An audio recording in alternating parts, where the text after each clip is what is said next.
I'm here in St. Augustine, Florida, only miles from the ocean. And I bet you'll be surprised to learn that potatoes are grown here. To share with us what it's like to be a potato grower here, we have Brian Jones, a chip potato grower from Riverdale Potato Farms, to show me around. Hey Brian, how you doing? Great, man. Thanks so much for coming. Thank you for having me. So tell me a little bit about the history of your farm. Who started it? When did they start it? So in the early 1950s, my grandfather and his brother started clearing land and originally grew greens for a local naval base. Okay. After a few years of that, they changed over to potatoes, and we've been potato farmers ever since. And do they still work on the farm? So my grandfather does not. My dad is still very active and owns the farm and hopes that one day that succession will continue on.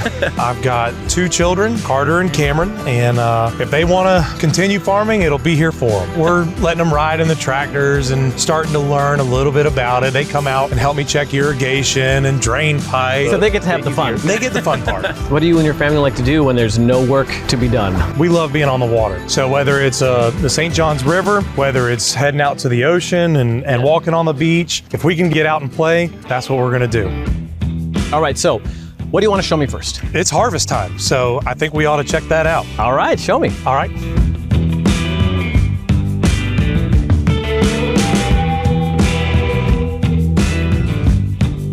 So this is a great look at how we harvest our potatoes. We run a 4-row harvester with field trucks that run right next to it. We're running about 1.5 miles, 2 miles an hour through the field and loading those trucks and getting the taters out of the ground. And what kind of potatoes are you guys growing and what are they used for? So everything here are gonna be the white chipping potatoes. Oh. So eat lots of chips. It's for my children, you know? Nice. Probably the potato I eat the most. That's wonderful. So here it is May and you guys are harvesting. I'm gonna assume that's not typical for most other farmers around the US. When do you guys plant? What's your season like? So we are a little different than most. Our planting season runs from January to the middle of June or so. Crops generally take between 90 and 120 days. By the middle of June, we want every potato gone.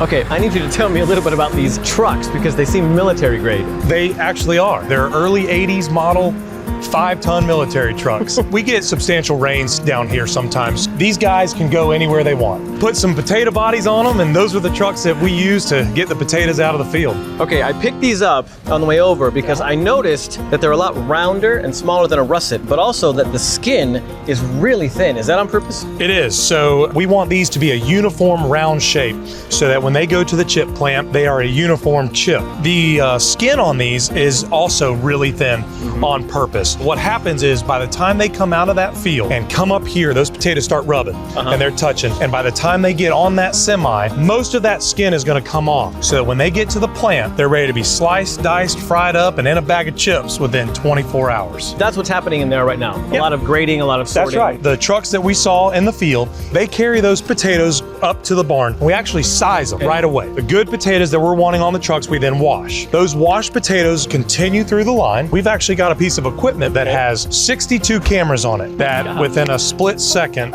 decide what to do with it. Is it rotten?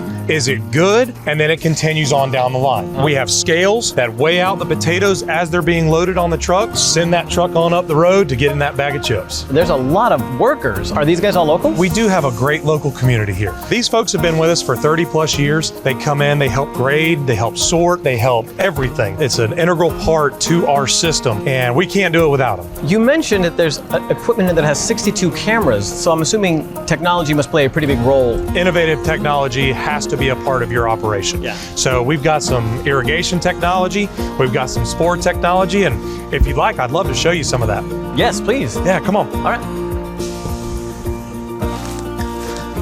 So what am I looking at here? So this is a dual purpose piece of technology that we've got. It's a weather station that helps us identify the rain amounts we've been getting, but it also, more importantly, collects spores for us. So anything that's floating around in the air, we're able to collect those spores and identify issues weeks before they show up on the plant. It allows us to better counteract any issues that might happen way in advance. We want to be preventative instead of curative on our crop.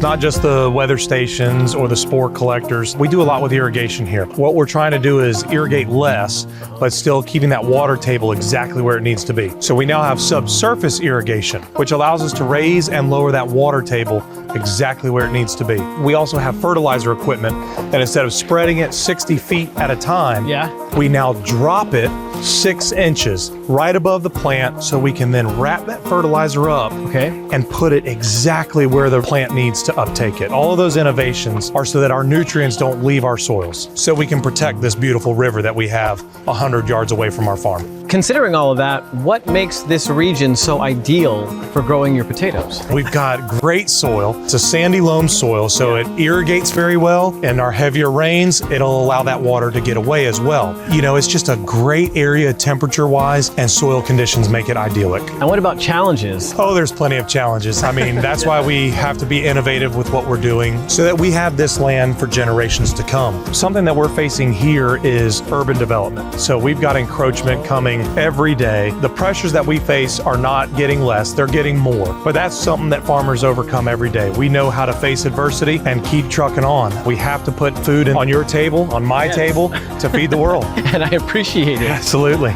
Brian, it's been a pleasure. Yes. Thank you so much for showing me around, letting me know what it's like to be you. Absolutely. Well, please come back and see us anytime. Thank you so much.